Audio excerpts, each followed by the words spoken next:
and it is a great honor to be here with you today. I get to be your facilitator. My name is Ellen Zwarnstein. I'm the Executive Director at the Michigan Center for Civic Education, where we get to oversee the We the People events in our state.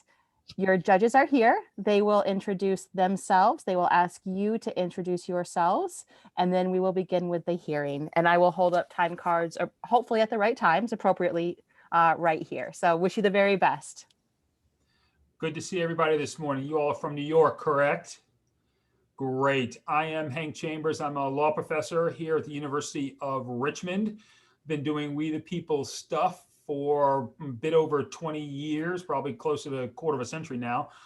So seen a lot, and I'm sure I'm going to see a fun hearing this morning. My other judges are going to announce themselves before we hear from you all. Good morning. I'm Barry Anderson. I'm an associate justice on the Minnesota Supreme Court. I'm the senior justice on the court, which just means I managed to hang around for a very long time. Long connection with the program, been a judge many times, but also spent some time as an assistant coach years ago. So I have some appreciation for all the work you've put in, all the stress you're under, plus having to sit there and listen to obnoxious questions from judges. So I get it, but we're going to have a great conversation today. Hi, everyone. I'm Ann Zinkin. I am a career law clerk at the New Hampshire Supreme Court. Been here for about 21 years, litigated employment law cases in San Francisco for about 12 years before that. I have judged at the state level for somewhere between 5 and 10 years, and I was born in New York City. So New York is near and dear to my heart, where like half my relatives still live. So tell us about yourselves. Good morning, judges. I'm Justin Adler. I'm Jessie Grill. Hi, I'm Hannah Nissenbaum. I'm Kira Sundberg. Our teacher is Mr. Pittman, and we are Unit 4. Fabulous, fabulous.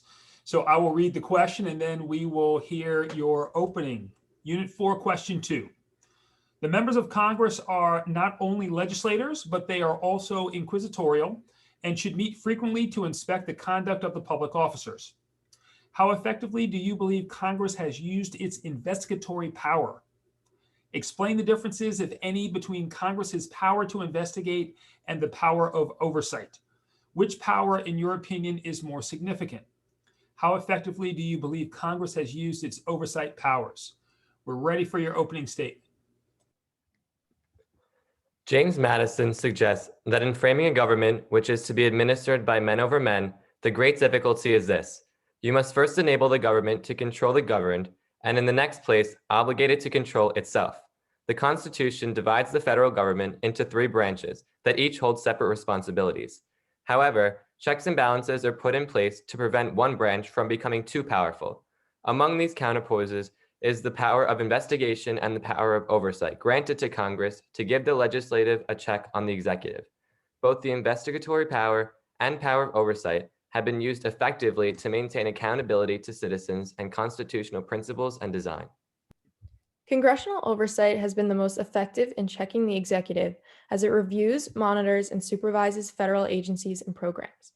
The power was deemed essential to the legislative branch in McGrane versus Doherty, in which the Supreme Court stated that the power of inquiry with process to enforce it as an appropriate auxiliary to the legislative function. The power of oversight ensures executive compliance, improves efficiency in governmental operations, and protects individual liberties. Oversight was successfully used by Congress when they confirmed reports from IRS tax collection agents that they had been pressured to harass citizens who claimed they had been wrongly accused of owing unpaid taxes. Congress then passed legislation to reform the IRS by creating a new independent oversight board, extending the rights and protections of taxpayers and shifting the burden of proof in tax disputes from taxpayers to the IRS. Combined with the power of oversight, Congress is also given the power to investigate. James Wilson wrote in 1784 that members of the Commons were considered grand inquisitors of the realm. The proudest ministers of the proudest monarchs have trembled at their censures and have appeared at the bar of the House to give an account of their conduct and ask pardon for their faults. When the House of Representatives convened in 1789, it established an early set of select committees to structure the legislative process, including investigations. Investigatory hearings can unveil presidential corruption and abuses of power. It's imperative for the sake of providing justice to the American people for the wrongdoings of powerful government officials and policies. In 1922, Secretary of the Interior Albert Bacon Fall had leased Navy petroleum reserves at Teapot Dome in Wyoming to private oil companies at low rates without competitive bidding.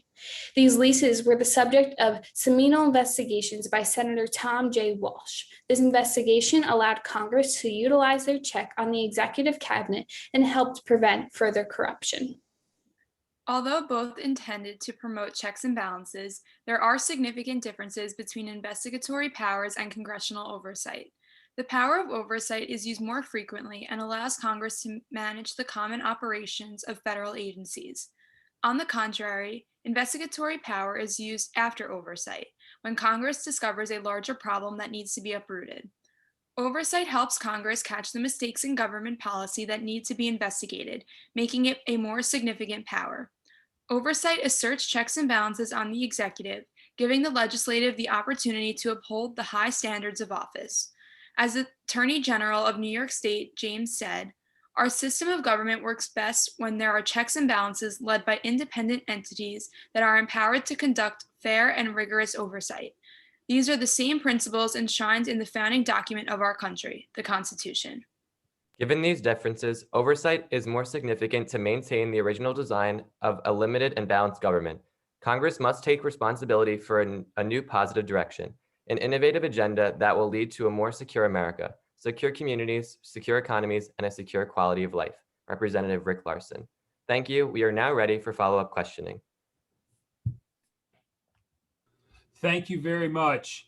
So one of the things you mentioned about oversight is that it's supposed to be there to supervise agencies. Can you talk about that a little bit more? Because supervising agencies sounds like what the executive's supposed to do. So there are many ways, there are many different methods of congressional oversight. And so through legislative committees, the legislative veto, and congressional investigation, they're able to specifically oversee the executive branch, and we can go more into detail about that. Yeah, I'd love to hear sort of an example of when Congress is appropriately supervising, as opposed to when Congress is actually stepping into the executive realm and supervising in that way. Any examples of those situations? I would consider an appropriate supervision a legislative veto, and it's a tool that Congress uses to block bureaucratic presidential actions. And that would be considered in the realm of allowed powers. Okay, legislative vetoes are allowed or are not allowed? They are. Okay.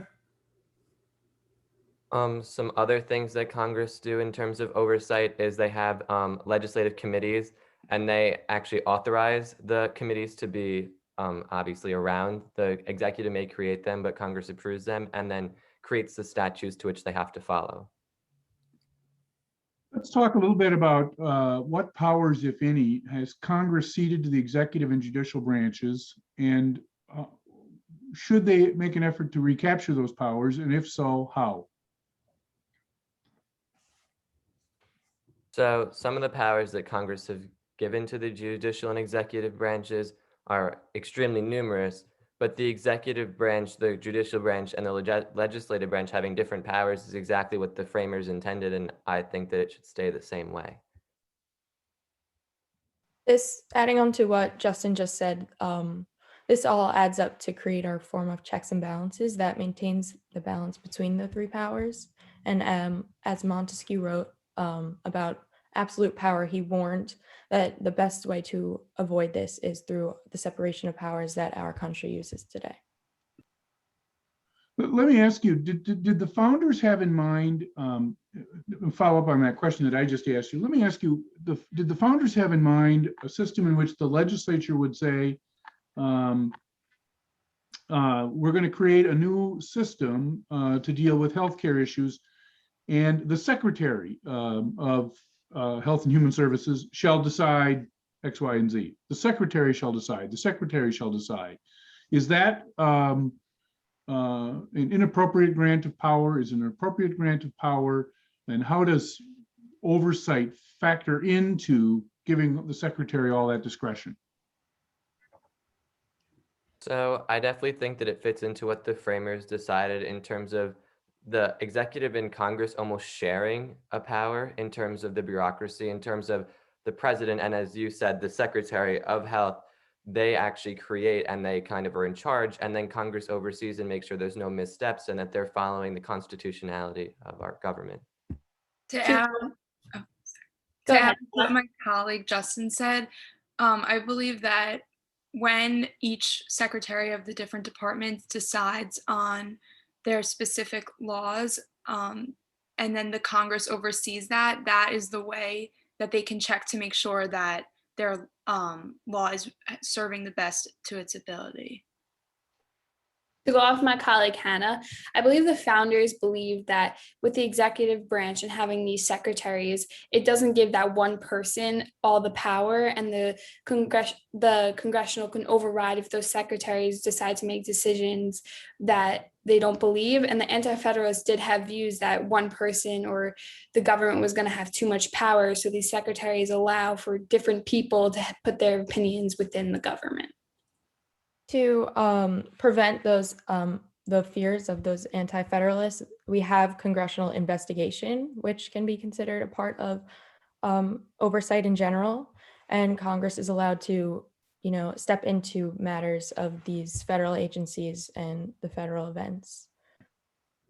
So you mentioned in your opening statement a couple times that the founders gave the power of investigation, the power of oversight to Congress. And I'm wondering where specifically in the Constitution you find that those powers were given. So actually, it's pretty interesting. Oversight was definitely included within the Constitution, but specifically discussing investigation, which is one of their obvious most powerful tools of oversight, is actually an inferred power by the Constitution, and the Supreme Court has sided with Congress for this power to uphold it on multiple accounts. And where's the power of oversight in the Constitution? I would definitely say it's more present in terms of when they discuss the bureaucracy and in terms of presidential executive control. I think they include a portion of congressional oversight to balance those powers. To add on to what my colleague Justin is saying, I think that both oversight and investigation are considered those implied powers that are not necessarily mentioned straight in the Constitution, but it's more of a power that we have kind of evolved into using over time. And do you know where the powers are implied from? These powers are implied from all of the legislative power that was given to the legislative branch, and they've kind of evolved over time to be more useful and more significant, and something that the founders, I don't think, intended necessarily from the beginning of the Constitution. Is there a point at which the power to investigate starts to impinge on the executive's responsibility to investigate, particularly in situations where investigation may lead to some uncovering of criminal wrongdoing? So we definitely as a group believe that Congress can abuse its power of oversight in terms of getting in the way of the executive in time-sensitive occurrences. To add on to what my colleague Justin said, I also think that Congress can overuse their oversight power when things become more about political parties and not necessarily about a specific issue. Yeah, oversight, no question. But what about the specific power to investigate? Does the power to investigate sometimes, for example, step on the Department of Justice's toes in terms of looking for criminal wrongdoing? I think that the power of investigation that Congress has can sometimes overstep in the judiciary's role in going through criminal investigations and things like that. To add on to what Hannah was saying, I think that cases that are more classified, like projects being run by the military or the FBI or the CIA, should be left to the executive branch rather than being investigated by Congress. And that would be considered a little bit of an overstep of boundaries. Gotcha. to add on to what Jesse just said quickly, when the military is doing some sort of time-sensitive thing where they need to go after someone for national security and to keep Americans safe, I think it's best for Congress to assess the situation after the operation is done in order to keep Americans safe at home. Okay, it's great. Thank you very much. Judges, thoughts? So I'll take a run at it to begin with. I enjoyed the conversation. I love the Wilson quote, the Grand Inquisitor of the Realm. That guy could talk, right, as the case may be. I thought the statement was good. I enjoyed listening to it. I thought your comment about the IRS was really an interesting example of oversight / investigative powers leading to some reforms. I think that one thing I pursued a little bit with you, this question of ways in which the Article 1 institutions could recapture some of their authority, which is the passage of laws, and that would be to quit passing laws that create a structure and then say the secretary shall decide. And a lot of this has to do with the rise of administrative agencies. It's a really complex issue. I don't expect in the limited time we have, we're going to solve it.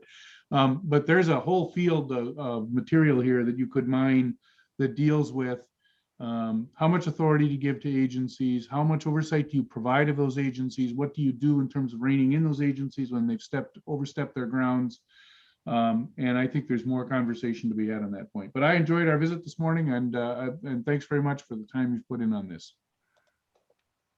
I echo my colleagues' thoughts. I also enjoyed the conversation. I thought that your opening statement was really well written.